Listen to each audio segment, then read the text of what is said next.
Welcome back, children. This is Nilofer ma'am. In the previous module, I had given you information about historiography in the ancient period, medieval period, the modern period, colonial historiography, and Orientalist historiography.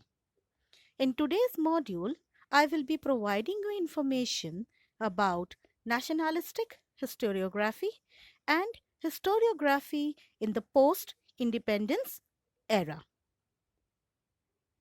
Nationalistic events.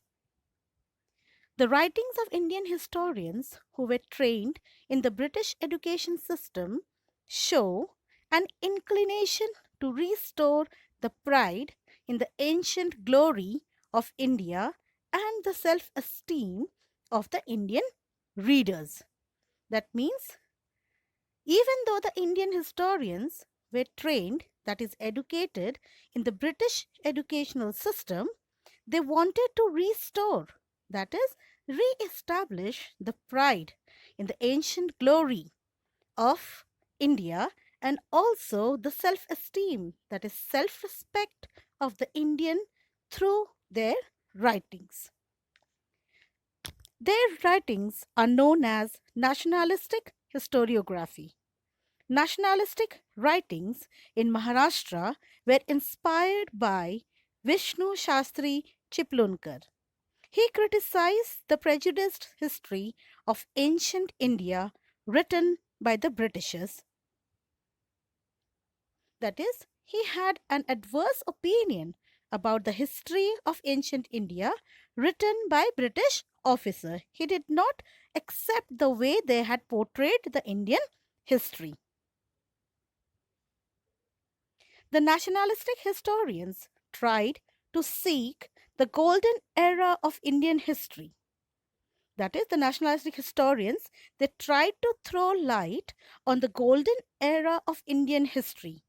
These historians were blamed for not critically analyzing the historical truth before writing.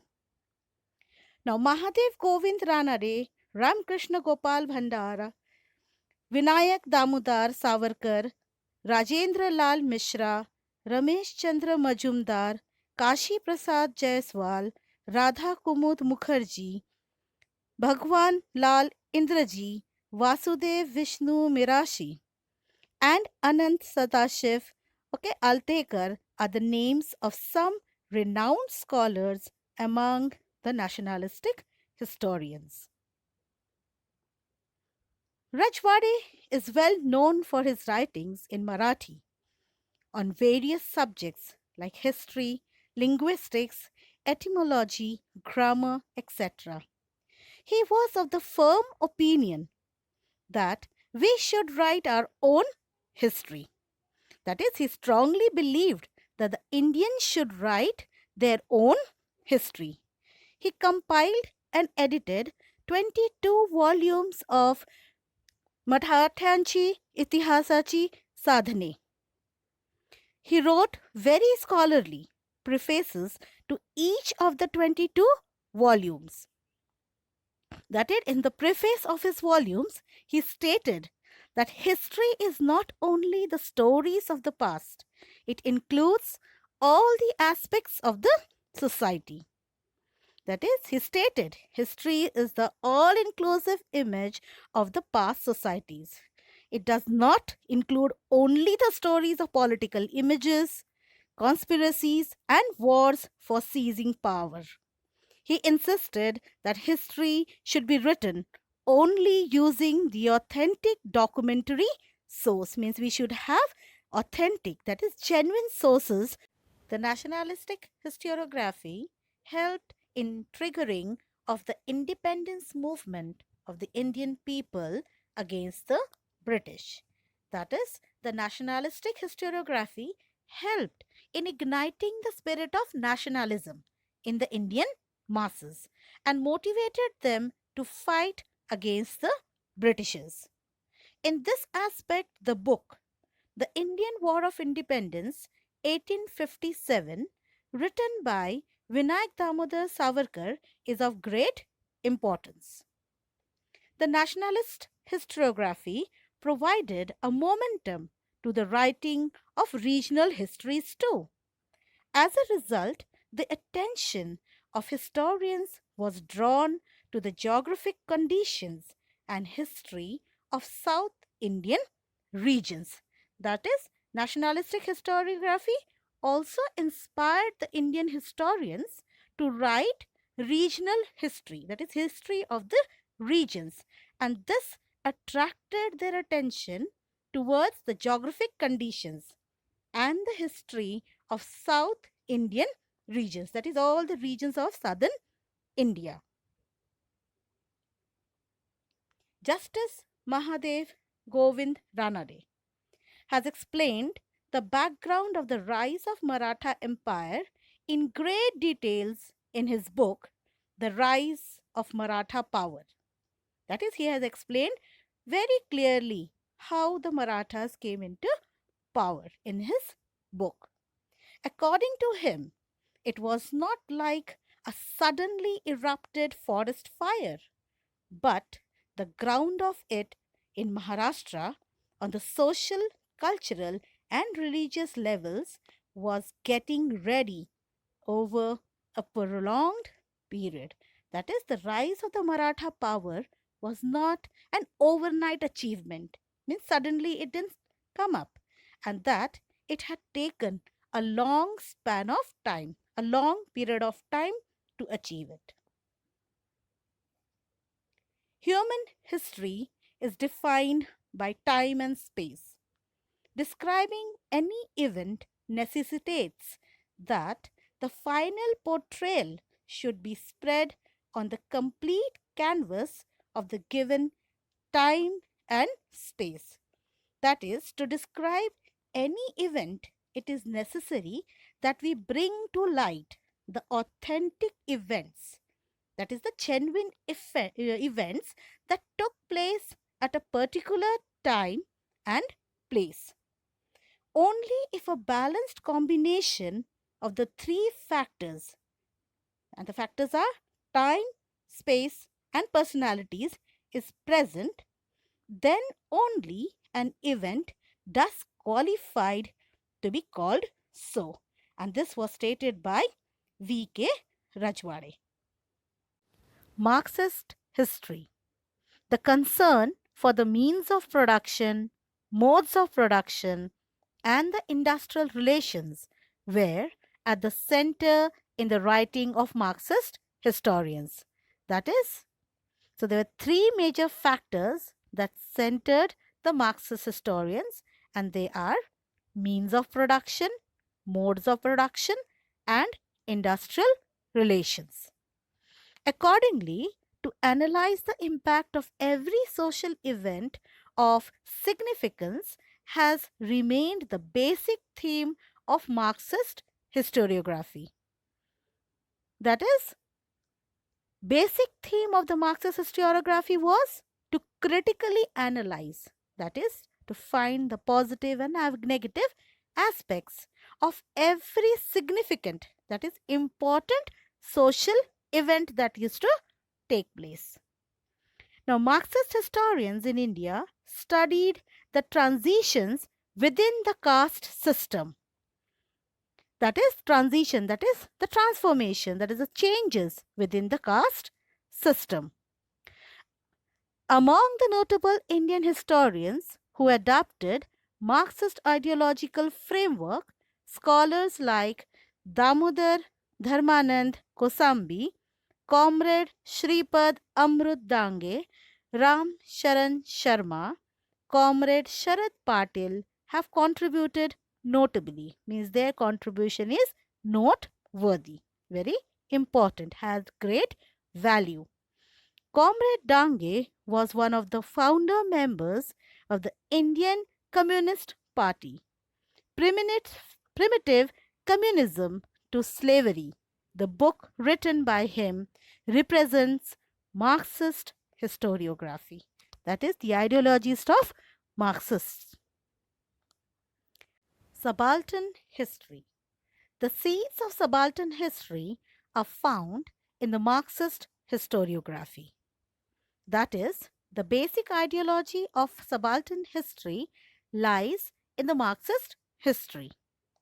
The role of the Italian historian Antonio Gramsci is very important in developing the idea that history should be written starting from the bottommost ranks of people in the society. In fact, subaltern means the bottommost ranks. Here, Antonio stated that we should start writing history from the bottommost rank, that is, starting from the common people. Folklore has been considered as a very important source of writing subaltern histories. That is, the tales, the legends, etc., are considered as very important sources of history while writing subaltern history. Ranjit Guha, an Indian historian, played a major role in establishing subaltern history as an important academic school of historiography. However, we may point out that much before the onset of subaltern ideology, similar thoughts were expressed by Mahatma Jyotirao Phule and Dr. Babasaheb Ambedkar. That is, Mahatma Jyotirao Phule and Dr. Babasaheb Ambedkar advocated similar thoughts long before the onset of the subaltern ideology. Mahatma Phule unfolded the history of the Shudra Ati Shudra communities in his book Gulamgiri. He drew attention to the exploitation of women, Shudras, and Ati Shudras done under the name of religion. The terms Shudra and Ati Shudra indicates the bottommost rank in the caste system. That is, the people were exploited in the name of religion. The role of the people belonging to Dalit castes is very significant in the shaping of various cultural and political aspects of India. However, their role was not duly acknowledged in the colonial and nationalistic historiography. That is, there is a huge contribution from the Dalit class in shaping the cultural and political aspects of India. Means they have contributed a lot, but not much is mentioned about them by the colonial and the nationalistic historians. Means they have not stated much about them, not spoken much about them. Now, Baba Saheb mentioned about them in his books, Who Were the Shudras and the Untouchables. Next, we have feminist history.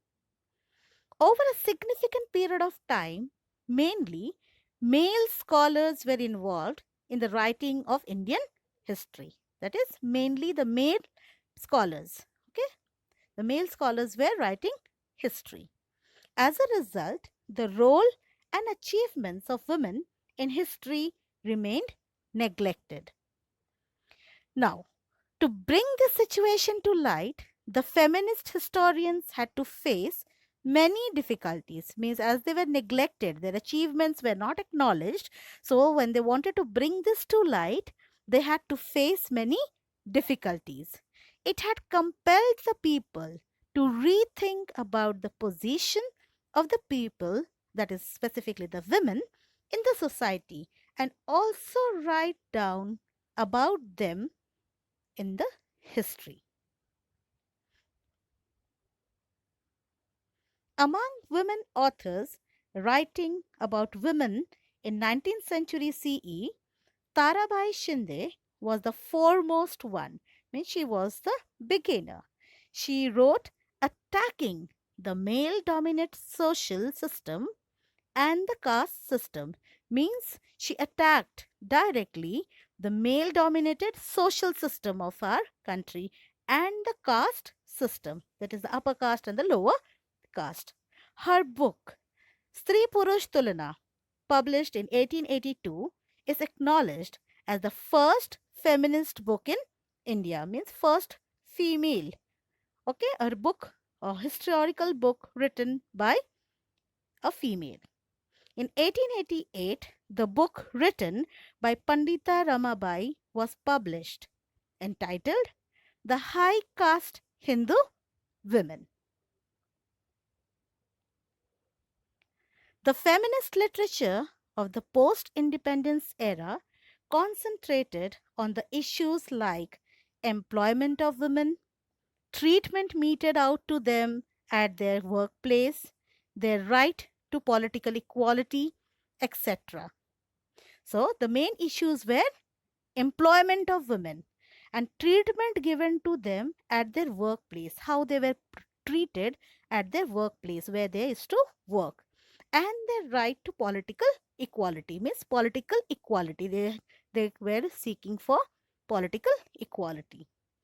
Among the recently published feminist literature, Meera Kosambe's book, Crossing Threshold, Feminist Essays in Social History, is of importance. And what does it contain? It contains essays on the life stories of women like Pandita Ramabai and Dr. Rukmabai, the first practicing lady doctor of India.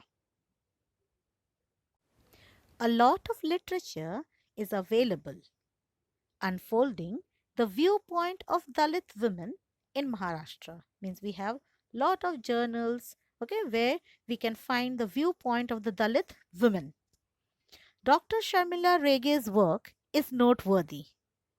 In this context, her book, Writing Caste, Writing Gender, Reading Dalit Women's Testimonies, includes her essays on and on the autobiographies of Dalit women. There have been a number of Indian historians who wrote without embracing a particular ideology. Means they did not follow any particular ideology, any system, any idea. Among them, historians like Sir Jadunath Sarkar, Surendranath Sen, Riasatkar G.S. Sardesai, and Trimbak Shankar Sajewalkar are noteworthy.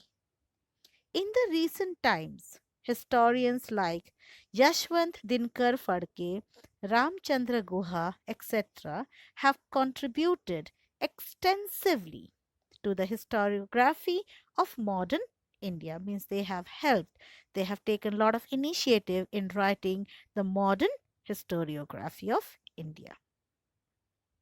Thus, it is evident that the Indian historiography has been influenced greatly by the social and political movements. Means the Indian history is greatly influenced by all the social and political movements that have taken place in our country. It seems that some part of the Indian historiography was also developed outside the influence of these movements. Means some part of the Indian historiography was also written not based on social and political movements. Children, we have come to the end of this chapter, and based on this, I am giving you some assignment. So you need to write short notes. First, nationalistic historiography. Second, Justice Mahadev Govind Ranade. Third, V.K. Rajvade. Fourth, Marxist history. Fifth, Subaltern history. And the last, feminist history. I hope you have understood this lesson. If you have any difficulties, you can get in touch. Thank you. Have a good day.